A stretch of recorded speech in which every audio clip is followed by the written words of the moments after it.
Well, welcome to 180 U-Turn, the talk show that features some of the greatest conversion stories of our time.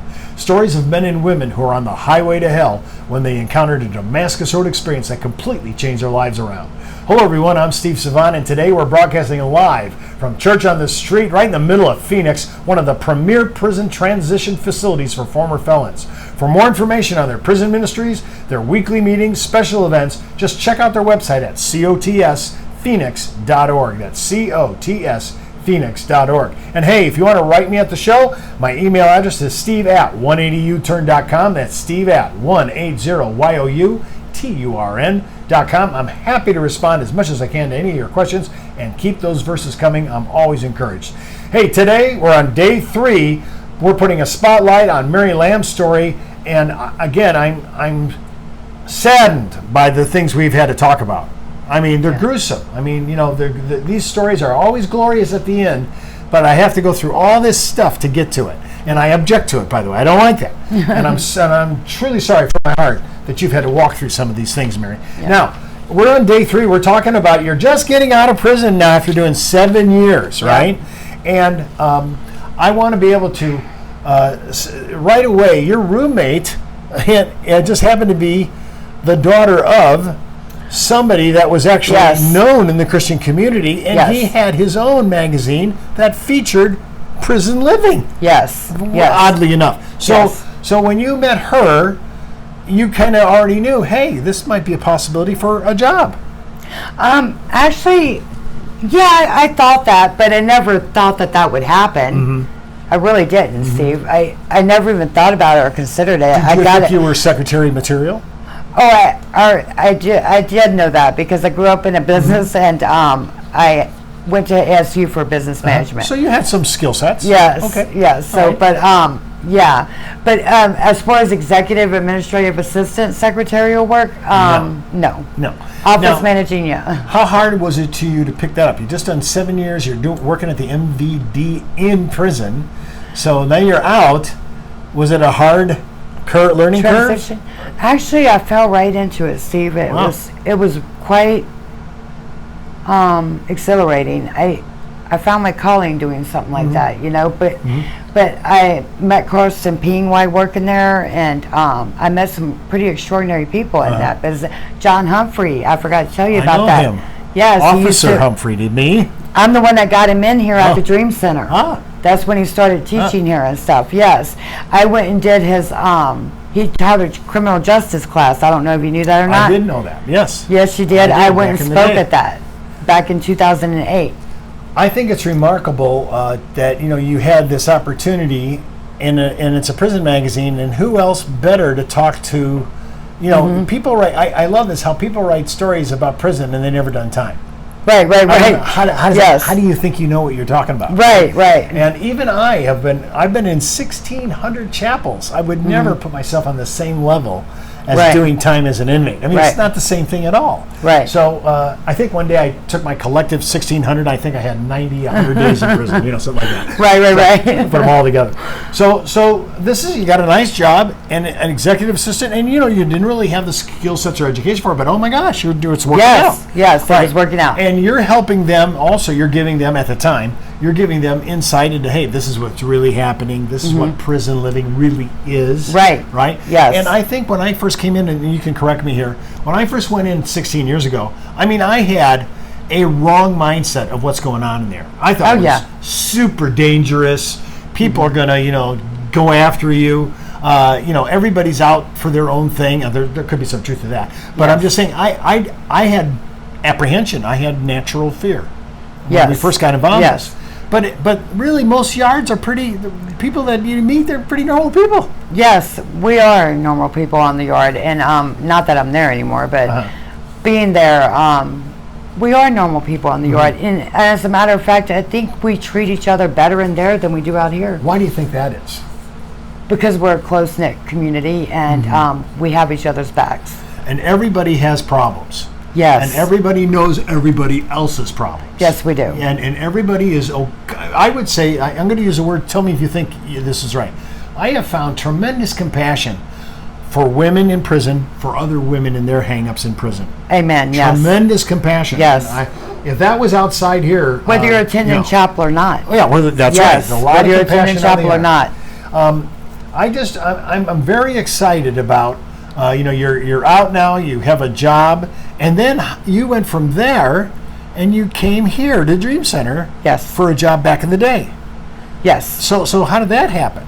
I worked across the street from here on this side street right here. I ended up, there, yeah. Yeah, we moved our building from 35th Avenue and Northern to there. And that's where I met Ty Lamb.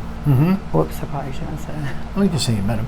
Okay. So, yeah. So when you came to Dream Center, you were just across the street. You weren't in Dream Center. Yeah, I was working across the street. Yeah. But the girls would come from over here to visit the person that owned that building across the street at the time, or rented it or whatever. But I think he owned it. Yeah, I remember that. I forgot his name at this point. But he rented us an office space in there.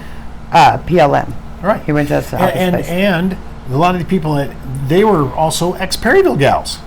You met some gals that were from prison. Oh yes, yeah. So Definitely, yes.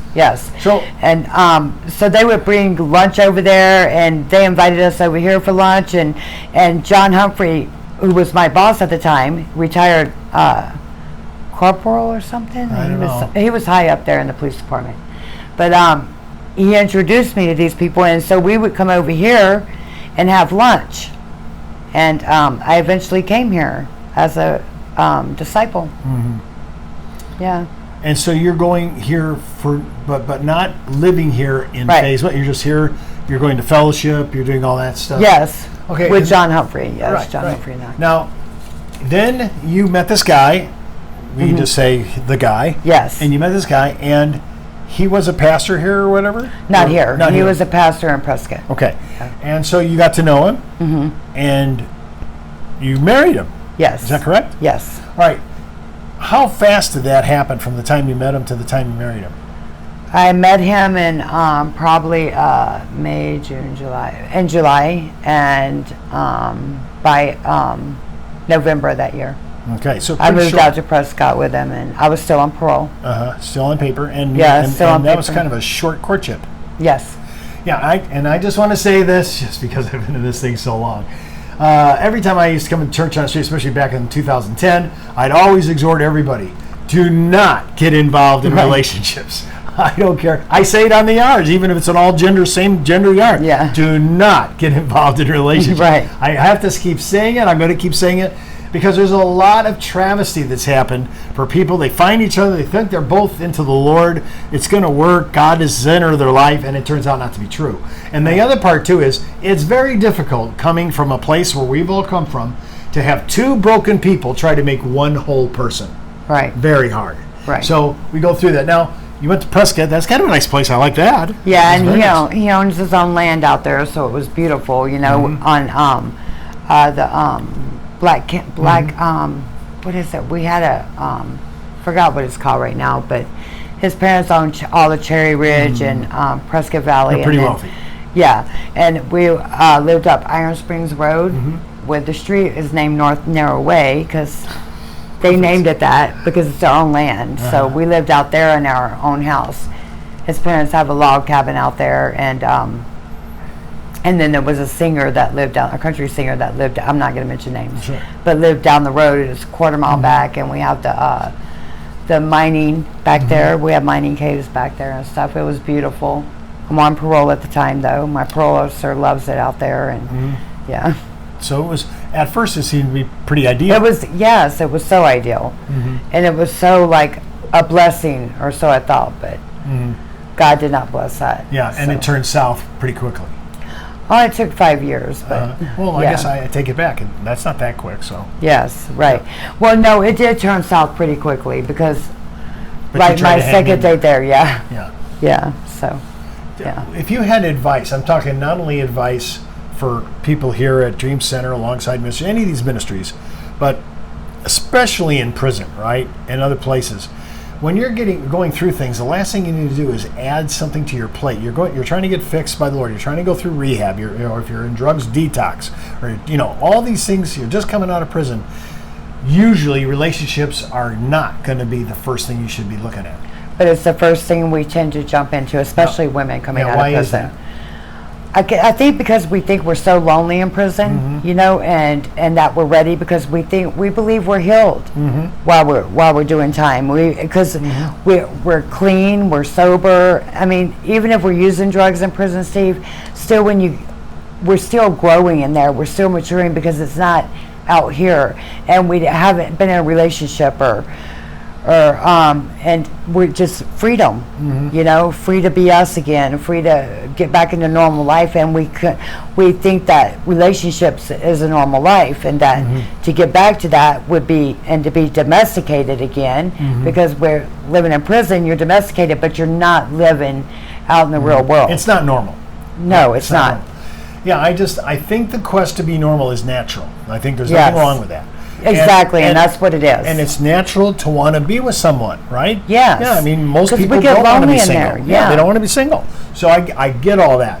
But I would like to suggest to our listeners and people, especially if any of this gets into prison, which now we're working on something else now. I hope it does. If it does, I just tell you, it's for your own benefit to keep your head straight and have blinders, or as I always like to say, you know, I wouldn't be looking in my peripheral vision for anything. I try to keep my head straight on the Lord and let Him really do His thing in me, and let me be out here for a little while so I understand what's going on and what's out here. And remember, most people are trying to do the right thing when they come through places like this, but very few of us have the maturity to enter into any kind of relationship with the opposite sex and try to establish a marriage. I mean, I'm just being honest. You're absolutely correct too, and I think that when you get out of prison, you should give yourself at least a year to reintegrate into society and get used to working again, and get your own life established first, and get stable to where you don't have to depend on another person for you to remain stable. And let me just say, because I've been in women's prisons, the dominant part of the prison stuff I do is because my wife can go in with me.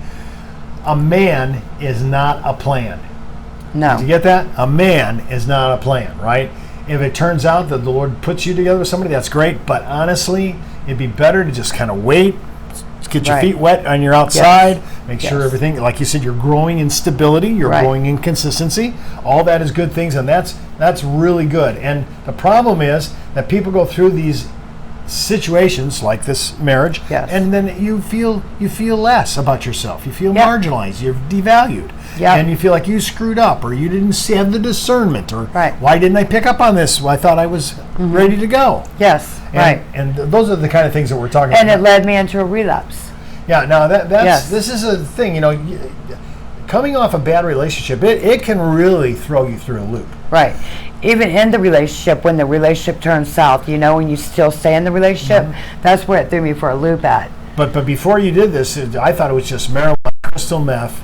Yes. Not heroin. No, that was after my father was murdered. Yeah. Well, we'll talk about that in a second. Okay. That to me is a huge issue when you think about, you know, how you get into, you know, it seems like we go up to a little higher on the dope, you know, ranking. And when you get so depressed, whether it's a death of a father, the death of a marriage, whatever it is, that's not the alternative, right? Everybody says, well, that's it. I just got, you know, I'm done. And I don't want to be sitting in a methadone lab, you know, getting my stuff fixed every week, telling me I have to go to counseling, you know, for all this. So when you went through this, that was a devastation. But then now let's talk about your dad's untimely death by nephew. A relative. Yeah. By a relative. What happened here? How did that go down? My nephew murdered my dad on May 5th. I had been out of prison for exactly a year to that day. I got out May 5th, 2008, and he murdered him on May 5th, 2009. And he had just gotten out of prison on April 28th of 2009. And he was in prison in Louisiana for stealing my mom's car. Yes. So this happened. You were there at the time that this occurred? No, I was here. Okay. And you were tight with your dad? Very close to my dad. Very close to your dad. Very close. So this was a bad scene all the way around. Yes. Your nephew's going to go. Was he caught and sent to prison again, or? Yeah. Oh, yes. Okay. So, but this drove you to heroin, and I had tried heroin before, Steve, and I didn't like it. You know, I tried it maybe 3 or 4 times before that. I just did not like it at all. But when I tried it after that, after my dad was murdered, I got this comfortable, numb feeling that I could finally just have peace of mind. how many people that you know that were doing heroin just like you are doing it for the same reason you just said? I don't know one that's not. So that's all that it is, really. Yes. Well, I mean, I know, and I don't mean to get into this a little early, but the Bible teaches that we can get peace that bypasses our understanding, and I don't need dope to get this done. Yeah, and you don't get that kind of peace from dope. You just get this comfortable numb feeling where you can't feel anything, so you don't have to think about anything. Right, because you can't think about it. Right. Yeah, you can't think about anything. Understand it. Well, listen, we're going to continue our story tomorrow, a little bit more about the Lord and her life. All this all changed for her, which is great. Thank you so much, Lord. And for more information on everything that's happening here at Church on the Street at the Dream Center, just hop out to their website at cotsphoenix.org. That's cotsphoenix.org for any of their prison ministries, their weekly meetings, special events. And if you're retired like I am and you're looking for something to do, volunteer. This is huge. And I say this to you, it may not be your gig, but if you came here, you would see how it affects other people, and you might find something else that could work that way. So don't sit in retirement and just think that you're going to golf and watch a series of old reruns. You could be here with us, right? So keep that in mind. So until next time, I'm Steve Savant. Remember, no one's outside the reach of God. No, not one.